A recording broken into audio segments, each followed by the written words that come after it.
सरकार गौसे आजम इमामुल औलिया हैं, औलिया के सुल्तान हैं। गौसे आजम जीलानी कुतुबुल अक्ताब हैं।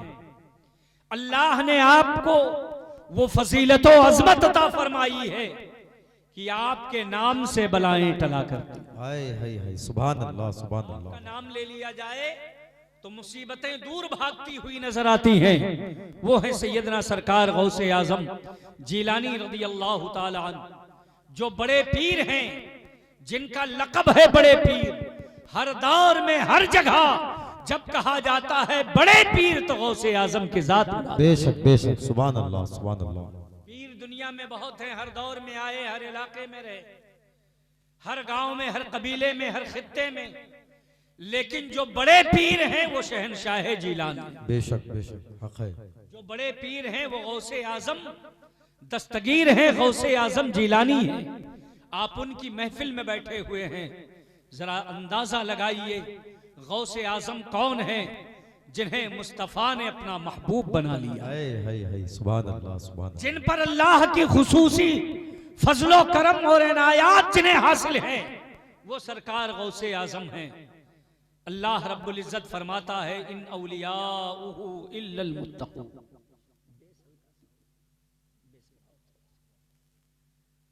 अल्लाह फरमाता है इन औलियाउहु इल्लल मुत्तकून। अल्लाह का जो हर वली है वो मुत्तकी होता है। बेशक बेशक, सुभान अल्लाह। जरा सब लोग हाथ उठा के बोले सुभान अल्लाह। सुभान अल्लाह।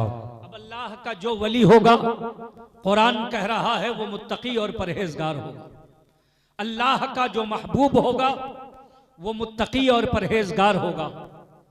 अल्लाह का जो बरगजीदा होगा वो मुत्तकी और परहेजगार होगा। दूसरी आयत करीमा में अल्लाह रब्बुल इज्जत इरशाद फरमाता है, और हमें और आपको अल्लाह पैगाम देता है, इरशाद रब्बानी होता है कि अल्लाह की बारगाह में इंसान मकामो मर्तबा वाला तभी होता है जब उसका तकवा बुलंद हो। अल्लाह फरमाता है इन्ना अक्रमकुम इंदल्लाहि अत्काकुम। तुम में अल्लाह के नजदीक मुकर्रम वो होता है जो मुत्तकी और परहेजगार होता है। सुन रहे हैं ना आप सब लोग? अल्लाह की बारगाह में इज्जत उसी को मिलती है जिसके अंदर परहेजगारी होती है। अल्लाह की बारगाह में बुलंदी उसे मिलती है जिसका दिल साफ होता है, जिसका दिल आईने की तरह शफाफ होता है, जिसके दिल में नूर और नूरानियत होती है, जिसका दिल कीने से खाली होता है। आदमी जब गुनाह करता है, गुनाह पर गुनाह करता चला जाता है, उसका दिल सियाह होता चला जाता है, सख्त होता चला जाता है। दिल की सख्ती का ये आलम होता है कि वो जितना बड़ा मुजरिम होता चला जाता है, दिल उतना ही ज्यादा काला होता चला जाता है, दिल उतना ही ज्यादा सियाह हो जाता है। दिल जब सियाह हो जाता है फिर आदमी को कभी एहसास नदामत नहीं होता, आदमी को कभी शर्मिंदगी नहीं होती, आदमी को अपनी गलती का एहसास नहीं होता, अपने जुल्म पर पछतावा नहीं होता। जिसका दिल साफ होता है, इंसान होने के नाते मैं ये नहीं कह सकता कि वो इंसान गलती नहीं कर सकता है। जिसका दिल साफ हो सकता है, तकाज़े बसरियत के मुताबिक वो गलती कर सकता है। खता का इम्कान है, उससे गलती हो सकती है, वो गलतियां करता भी है, मगर दिल जगर नूर है, दिल साफ है, दिल मुनव्वर है, तो पहचान ये है कि वो इंसान अपनी गलती पे टिकता नहीं है।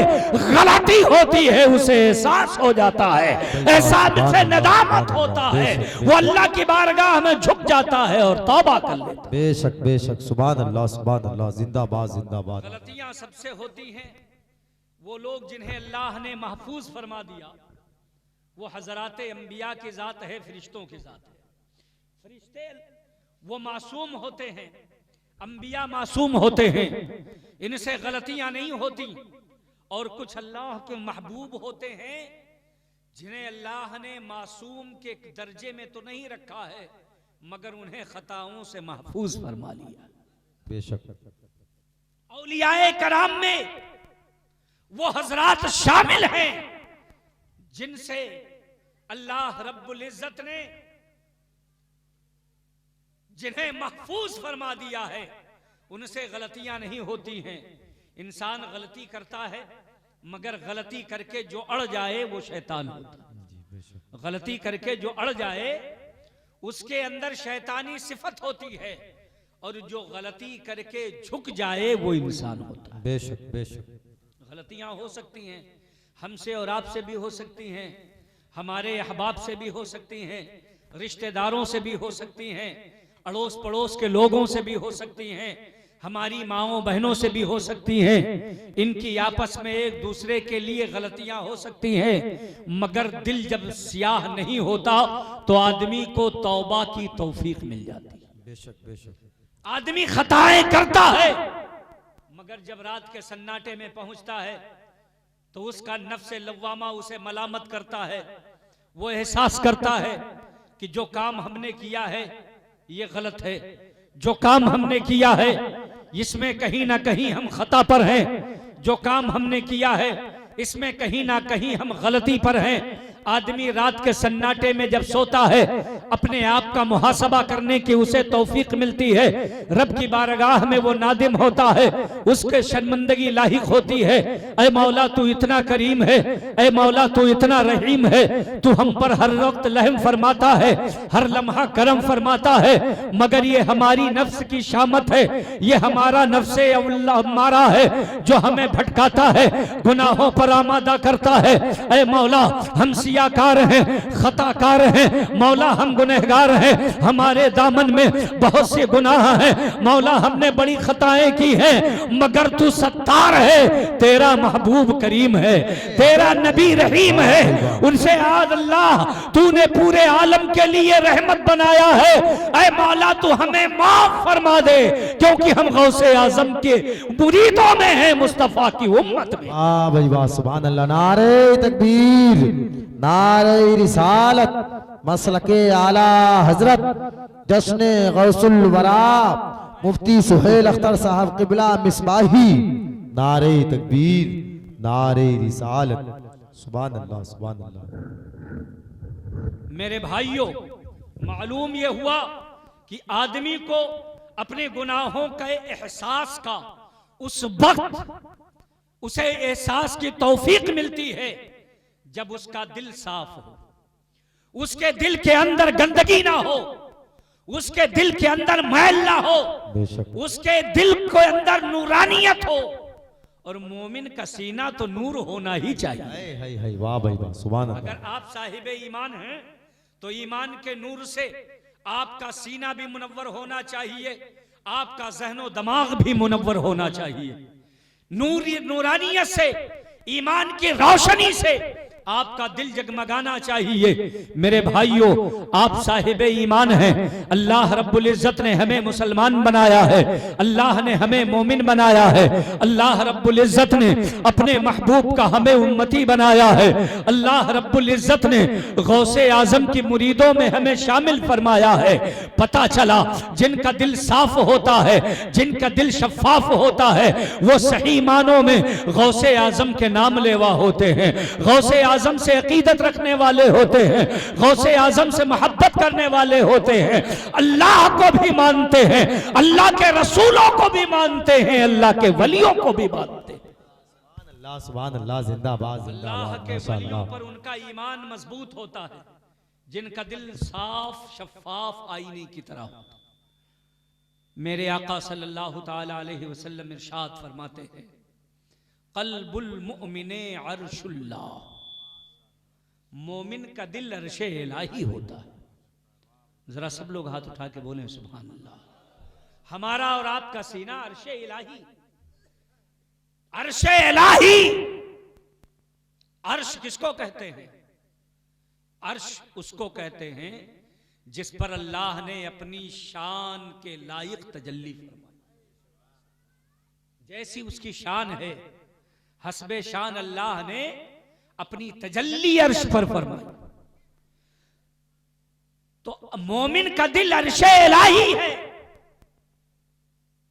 अल्लाह रब्बुल इज्जत का फजल और उसका जलवा हमारे और आपके दिलों में रहना चाहिए। चाहे वो मोमिन मर्द हो या मोमिन औरतें। मेरे भाइयों, मैं ये कहना चाहता हूं कि दिल को पाक साफ रखो। दिल कैसे साफ होगा? जब आपके अंदर दूसरे के माल पर नजर डालने की लालच निकल जाएगी तो दिल साफ होगा। चोरियां खत्म होंगी जब हम और आप हुकूकुल इबाद को पहचानेंगे। आज हम और आप हुकूकुल इबाद से बहुत दूर हैं। हमें जर्रा बराबर एहसास नहीं होता कि हुकूकुल इबाद क्या है, बंदों का हक क्या है। हजरात मोहतरम, हुकूकुल्लाह तो आसान है, हुकूकुल इबाद बड़ा मुश्किल है।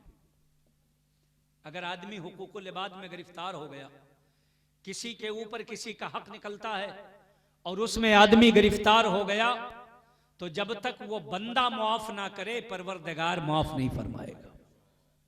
उसने कुछ हुकूक अपने लिए रखे हैं, कुछ हुकूक बंदों को अता फरमा दिए। नमाज पढ़ना ये हुकूक इलाहिया में है, रोजा रखना ये हुकूकुल्लाह में से है, तिलावत करना ये हुकूकुल्लाह में से है, सदका देना, ज़कात व खैरात करना ये हुकूकुल्लाह में से है, आदमी का सच बोलना ये हुकूकुल्लाह में से है, मगर झूठ बोलकर किसी को धोखा देना ये हुकूकुल इबाद में से।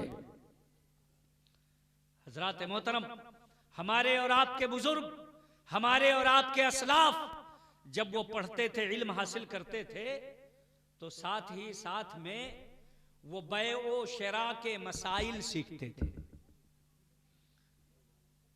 कारी तौसीफ साहब माशाल्लाह आपके गांव के खतीब व इमाम तशरीफ लाए, नात भी बड़ी शानदार सुनाई है और आप हजरात की क़यादत भी बड़ी अच्छी फरमाते हैं।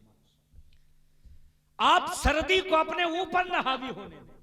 कारी साहब तवज्जो फरमाएं, सर्दी को अपने ऊपर न हावी होने दें, मोहब्बत के साथ हमारी गुफ्तगू समाअत फरमाएं।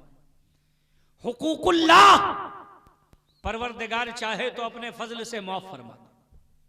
हुकूकुल्लाह में मेरे आका सल्लल्लाहु ताला अलैहि वसल्लम सिफारिश फरमा दें। हुकूकुल्लाह में गौसे आजम सिफारिश फरमा दें। हुकूकुल्लाह में गरीब नवाज सिफारिश फरमा दें। हुकूकुल्लाह में गाजी सरकार हमारी और आपकी सिफारिश फरमा दें। हुकूकुल्लाह में हुकूकुल्लाह की अदायगी आपसे नहीं हो पाई है, आपके इमाम साहब आपकी सिफारिश फरमा दें, क्योंकि इमाम भी शफाअत करेगा, हर आलिम शफाअत करेगा, हर हाफिज शफाअत करेगा, हत्ता की तमाम जन्नती एक दूसरे की शफाअत करेंगे। जन्नती भी शफाअत करेंगे। यहां तक कि अगर किसी जन्नती को किसी ने एक लोटा पानी पिलाया है तो वो आदमी भी ये चाहेगा कि उसके एवज वो हमारी सिफारिश करके हमें जन्नत में ले जाए। तो ये सब सिफारिश कर देंगे, मगर अगर हुकूकुल इबाद आपके जिम्मे बाकी है, आपने सूद खा लिया है, आपने किसी की चोरी कर ली है, आपने किसी का माल दबा लिया है, आपने किसी की जमीन पर नाजायज कब्जा कर लिया है, आपने घर में किसी के हिस्से में बढ़ा लिया है, आपने बागीचे में किसी चीज पर कब्जा कर लिया है, आपने किसी की एक सुई भी उसकी इजाजत के बगैर ले लिया है, आपने किसी के पेड़ से टहनी बिला इजाजत तोड़ ली है। हद तो यह है कि आप देख रहे हैं पुआल की खरही लगी हुई है, आपने बिला इजाजत किसी ने अगर इसमें से थोड़ा हिस्सा भी मालिक के मर्जी के बगैर निकाल लिया तो या तो उसे माफ करवाना पड़ेगा या कयामत में उसका हक अदा करना। आप ये मामूली समझ रहे हैं? चलते फिरते किसी के खेत से आपने गन्ना तोड़ लिया, आपने चलते फिरते किसी के खेत से सरसों या चने की पत्तियां तोड़ ली बगैर मालिक की इजाजत के, आपने चलते फिरते किसी के यहां से चने उखाड़ लिए, आपने किसी के खेत से मटर उखाड़ लिया, आपने किसी का कोई माल पाया और बगैर ऐलान के उसे अपने पास रख लिया। आप इसे मामूली समझते हैं, यकीनन ये मामूली चीज है। दुनिया में 10-20 रुपए के एवज ये सारी चीजें हासिल की जा सकती हैं, मगर ए मुसलमानों याद रखो, जब तुम कब्र में जाओगे, जब तुम हश्र में उठाए जाओगे, परवरदिगार आलम के सामने जाओगे, अहकमुल हाकिमीन की बारगाह में पहुंचो पहुंचोगे, अदालत उज़्मा के हुजूर खड़े होगे, पूरी दुनिया के तमाम अव्वलीन व आखिरीन वहां जमा होंगे, दुनिया के तमाम लोग होंगे, आपकी नस्लों में, आपके बाप दादाओं में, आपकी माओं में जितने लोग दुनिया से गुजरे हैं वो सब सामने जमा होंगे। आपकी औलाद में नस्लन बादा नस्लिन कयामत तक जितनी औलाद होगी वो भी वहां पर खड़ी होगी। ऐसे आलम में अगर किसी को परवरदिगार के फरिश्तों ने पुकारा, ऐ फला तू आ, तूने फला का सामान चुराया था, तूने फला के गन्ने को तोड़ा था, तूने फला के खेत को नुकसान पहुंचाया था, तूने बाजार में चोरी की थी, तूने फला जगह अमानत में खयानत किया था, तूने फला जगह फला चीज को नाजायज तरीके से कब्जा कर लिया था। भारी महशर में तमाम अव्वलीन और आखिरीन के सामने ऐ मुसलमानों तुम्हें कितनी खिफ़त होगी, कितनी शर्मिंदगी होगी, कहां सर छुपाओगे? आज अपनी चोरियां दो चार लोगों में आया करना गैर मुनासिब समझते हो और उसमें बेइज्जती का एहसास करते हो। अगर यकीनन ये बेइज्जती का काम है तो ऐ मुसलमानों चोरियों से दूर हो जाओ। अल्लाह ने जो तुम्हें दिया है उसी पे सब्र करो, उसी पे शुक्र करो। सुभान अल्लाह, सुभान अल्लाह, जिंदाबाद जिंदाबाद, माशाअल्लाह। दूसरे के माल पर नजर डालना बंद कर दो, बहुत अच्छे, क्या दूसरों के मालों से निगाहें हटा लो, वहां पर लालचो हिर्स छोड़ दो। किसी का माल देख करके उस पर लालच करना ये इस मुसलमानों का शेवा नहीं है। जिस परवरदिगार ने उस शख्स को माल दिया है वो मौला कोई मोहताज नहीं है, बल्कि वो बहुत बड़ी बारगाह है, वो हाकिमुल हाकिमीन है। पूरी दुनिया की बादशाहत और मिल्कियत उसी के पास है। अगर तुम्हारे भाई को अल्लाह ने दौलत दी है तो आप अपने भाई की दौलत पर नजरें मत गड़ाओ। तुम वहां नजरें गड़ाकर मालदार नहीं हो सकते। अगर गिना चाहते हो तो उठाओ, रात के सन्नाटे में मुसल्ला बिछा दो, सिजदे में चले जाओ, परवरदिगार से तलब करो।